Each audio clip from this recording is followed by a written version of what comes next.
Good evening, good afternoon, good morning, wherever you are in the world, and welcome to the next episode of the Rebel, Reject, Create series of interviews with highly creative people.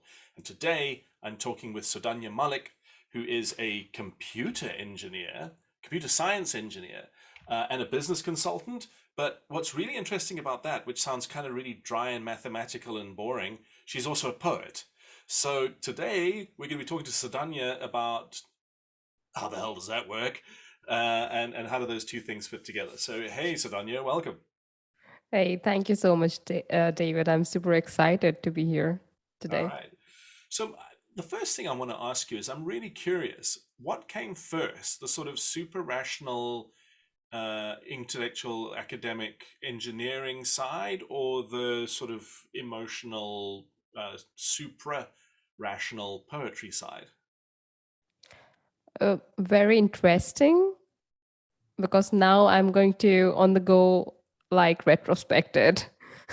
like superficially, yes, I studied my computer science engineering. Like my family, at least my all the men in my family, I come from a dynasty of engineers. So my father, he's an electrical engineer, brother also computer science. Grandparents both are into like I have a dynasty. So it's in the blood, and hence I had like maybe no other choice, or kind of because that runs in the family, science and thinking logically, rationally.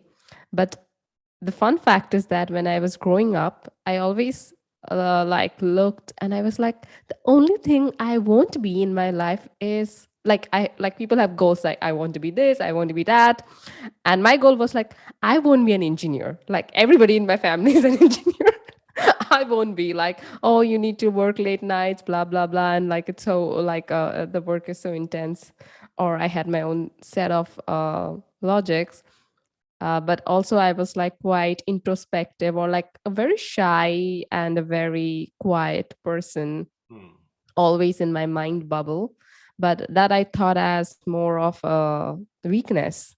I never knew that like what was like as I think maybe that was first the emotional or like thinking deep that was always there, but I never confessed it consciously, like I was not Right. aware of it.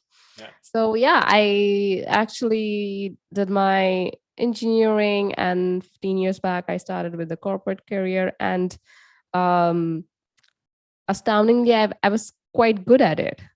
So I was like, oh, this is it, like I like it, I studied this, like I don't have this or like people go through this whole challenge that I don't like what I do, but I like what I do, or at least I'm thriving in what I do. So yeah, this is it maybe. Hey. So, where did the poetry come from then? How did that happen? Yes, that happened quite after some time, like when I moved from India to like various other countries. But 7 years back, when I moved to the Netherlands, I had this, I would say, like life crisis situation, where I felt like okay, this is fun. I'm thriving in what I do. I uh, like I'm doing all the things that the society has said, like money, like making it quite well in the corporate, blah blah blah. And then I had this existential question, like, this is it, like this is what I'm going to do for the rest of my, I don't know, 30, 40 years. Hmm. Like this is what life has to offer. It felt very shallow, and that led me to a series of, you know like events that eventually led to a phase of depression. And then I was like, oh holy shit, like this is not fun. Yeah, I can work, but then I am not even enjoying the things that I enjoyed. Neither work. This is not a sustainable way of living. And that's when I turned a bit inward, not bit, like quite inward, to like ask myself the question. Uh, and I started my, I would say, my own spiritual journey. uh, like maybe awakened, maybe something happened, something clicked. Hmm. because I was very, very curious and inquisitive, in the sense like why after achieving certain things, why do I feel still so shallow, still so incomplete, still so, I don't know, I don't feel good. I was like very curious. And that led me to, I would say, like some spiritual practices like meditation, being introspective, um, even traveling more or taking the time, getting a bit more slower. And then again something flicked and I started writing poetry, like it's like a download, like you download something from the internet. I felt like I'm getting downloads from the universe, Yeah. and I just kept on writing. Even during my office hours, I'm in between two meetings and I suddenly get this, "Ooh, I need to write this," and I would write. And that's something that has been happening a bit naturally, and I started accepting it. And like after like 5 6 years I realized that, oh, that's hell lot of poems, I can maybe publish a poetry book. So that's how I published my book 2 years back. It's called Knocks from My Soul. Okay, okay. So I'm interested in what you just said about this happens to you while you're at work as well. Hmm. So, so what I want to know is, I mean, do these kinds of things also happen to you with work? These kind of like download experiences. Are there any commonalities between these two things? Yeah, like for me, like this is like the moment of inspiration, right? The moment you get something, I think, since I'm quite inquisitive about life, about myself in this self discovery path, I ask it, and then there is this sudden moment of inspiration that comes through and as an answer. And still, when I see some poems, I'm like, oh my God, like, did I write it? Like, I don't think so, but like it answers some of the questions that I have. Yeah. Same with work. I had been like I work with data analytics, and that's a part of the world where I help organize big enterprise organization to, like, organize their data in a way that will help like CXOs, like CEOs or CFOs, to make informed decisions. Mm. And they need to be modeled in a way. So it's also kind of a creative job, in the sense like you need to understand the business and put it into technology, into data, into something that is fruitful to get insights. But also, how do you get the insights? You look into dashboards, right? You like click some buttons, you see a pie chart, you get this intuitive insights that, oh, like the sale of mangoes is less in Netherlands than in India, like this kind of thing, by seeing just a bar graph. And it's very intuitive. And that's what I feel very like, that's my way of like interpreting that. Data analytics helps me to get insights about this real world, what's happening, um, to let me know the current events, but in a with a bigger picture. Mhm. But and similarly, not but similarly, poetry helps me to get insights about my inner world, Right. what's happening in me. Or like, there is no logical, maybe there is logic, because in analytics also there is logic, but the algorithm is so complex that you can't really make a logic at the moment. Right. Right. So it's very intuition led, even though it's hard data. Yes. Right. Yeah. Okay. Now, I mean, this is fascinating to me because I always talk about creativity essentially being a process of joining the dots to find new Yes. answers. And I mean, when you look at business intelligence and big data, I mean, that's not a stretch, right? It's loads of dots, and that's exactly what the Yes. dashboard does. It joins them together to come up with answers. Right. Um, I think it's fascinating to think of poetry in that way. Like you're out there in your life collecting dots, lots of data, experiences, emotions, or what have you, and then in these introspective moments, you have insights. Right. And also, like, it also led me to, like, slowly relating also that emotions are also like data. It's like something that it doesn't need to be good or bad. It's just giving you a data about your subconscious mind. And in the data world, I think people who are in data, they can appreciate this analogy. In data world, garbage in is equal to garbage out. So the health of the data is very important. The data quality is very important. So there are a lot of checkpoints and frameworks to ensure that you give good quality data so that your insights are helpful. Similarly, and that's called data governance. And I call the inside part, like the inner part, as like self governance. Like I try to relate both of them. And like I call it self governance. And for me, emotions are data. At any point of time, I get information that what's happening in my subconscious mind, in my inner world, in my soul, in my, I don't know, maybe in the collective, in the universe. And I just need to collect the data and have this bigger awareness about it. And the more I keep myself away, I keep my judgments away, the more I ground myself, center myself, keep the bigger picture in mind at the same time, not get harassed by the details, or getting into drama, or like getting too even analytical about it. Just observe. That keeps the quality intact. I would say that keeps on, you keep on evolving in terms of your emotional intelligence, in terms of your hygiene, better and better. And perhaps with experience and these practices, you get better insights with time. That's what I feel. But like, it's a constant practice, it's constant evolution. I would agree with that. I would agree. Hey, so if you're watching this video and you're enjoying the conversation with Sudhanya so far, please don't forget to hit the like button and also the subscribe button, because this is one of a series of these kinds of interviews where we try and extract insights around creativity from somewhat less than traditionally creative activities like data management. And I'm always looking out for new and interesting guests, so don't hesitate to drop a comment and tell me if you know somebody. Now, Sudhanya, how does this go down at work? I mean, what do people say to you when when you start talking about intuition and insight when you're doing data analysis? I don't tell it. Why am I not surprised? I just do it. Like, I work in a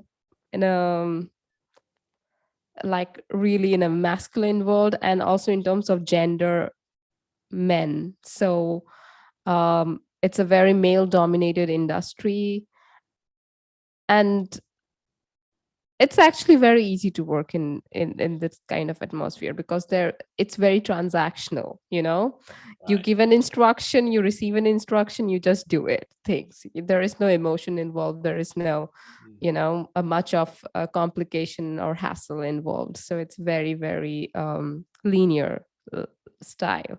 Yeah. But also that doesn't address the humane aspect of it. And that's why in the long run it becomes people face burnouts, or people face all these elements. So I think it's been 15 years in the corporate industry. It is changing finally. Finally, it's on the brink. It's like nowhere near to being balanced, I would say. Nowhere near, like including me, by the way. I'm not blaming the men. The reason that I thrive so much, because I have a very strong masculine energy. And I can I can really appreciate the structure, the organized way of working, making it time efficient, being super productive. I also I value like value for money, value for time, value for life. It's like my mantra of my life. So that's very, very masculine way of living, but it's not sustainable. That I wouldn't say it's not sustainable only because it's masculine, because it's not balanced. Right. And so if anyone who knows you professionally then discovers the poetry book and the whole other side of life, um, what is the typical reaction to that? Or do people go, oh, no, I can see that? um it's mixed. Like nowadays I don't shy away from saying that, like, hey, I also write poetry, and also I give workshops to corporates on emotional intelligence, Mm. because I think a lot of people uh, are aware that needs to be addressed, but they don't know how to address it. So especially in the corporate world, it is very important. And the kind of reaction varies. Like some are like, huh? Like, how is it possible? Like, isn't it supposed to be opposite? I'm like, no, like both are insights, both Yeah. are data. So Well, what I've yeah. noticed is, from the IT world, is that particularly programmers tend to also be very musical. Hmm. The sort of symmetry, the mathematics, it's a closed number system. It's a very similar kind of mental map. Just the methodology or the outputs are totally different, but what's going on is actually very similar. Indeed, indeed, and I was very surprised that when you start sharing these, you also get to know from your colleagues whom you thought that they are all about only programming or developing or like coding or something. They have this other aspect which is completely indeed musical or like creative, or they are dancers, but they feel shy to share it, just like me, in this very professional environment. But Right. like things are changing slowly, that like people are like, the reason that there is so, like, I would say, these burnouts that happen, or like people like this whole, like this great resignation that's happening, it's because like we have put like the criteria of success only to money and like grades or something like that. But people are now having this more holistic vision, bigger vision of success, that like how you are all grounded as a person, like just not as a a data analyst consultant, just not as a poet, just not, like how am I as a daughter, or how am I as a Mm. friend, how am I as a partner, how I take care of my health, my relationship with myself. So it's like it's a very holistic game, which Yeah, also is being now introduced in the corporate as well, which is, I'm like very very fortunate to witness it. yeah, yeah. So if someone sees the benefits you're getting out of this very creative expression through Mhm. poetry, and they come to you and they say, Sudhanya, how do I do that? How do I access that kind of creativity? And you're only allowed to tell them one thing. What one thing would you choose to say to people, well, this is a really good way of getting in touch with your creativity? I'll send them to David because I know that he's the guy who will help. No, that's a cop out. You can't say that. I know that you do that. So I know like there is an expert. Like but like I really seriously thought this as an answer. But like otherwise I would say that to be from regularly time to time, maybe even every day, be introspective, to know what's happening inside and to express it, maybe through Right. dance, like whatever you feel. Maybe you write it down, journal it, maybe dance, maybe sing, maybe share. I don't know, like just like start with those small habits. I know these are like, these sound small, but they are very very grounding habits to have. And at times, because of the rush of time or the lifestyle that we have, we ignore them, Yeah. but No, and on the I agree bigger that, run, they value. Yeah. yeah, that movement from thought process to actual action is incredibly important. Exactly. Yeah. Otherwise, people think that creativity is about thinking, or like, or it's like a mind game, but it is a lot action based game. Like we get so many ideas, and that's why I even keep a diary next to my bed, Yeah. even when I'm sleeping. Like if I get an idea, I know the only way to honor it, the creativity, the only way to honor it is to write it down, to really put it into words, put it into action. That's like very important. Action is indeed very important. Great. Sudhanya, thank you so much. It's been awesome talking to you. And if you're curious about Sudhanya's work, you can see all of her links in the description of this interview underneath here. So don't hesitate to go and check out her website and her book, as well as her LinkedIn profile. And if you enjoyed this conversation, please check out the rest of the series, hit the subscribe and the like button. And if you particularly enjoyed any of the insights that Sudhanya shared today, please feel free to put that into the comments. Both she and I are always checking back in here, and we can answer any questions that you might have about those insights. So once again, Sudhanya, thank you very much. Thank you so much, David. It was super fun, and all the best.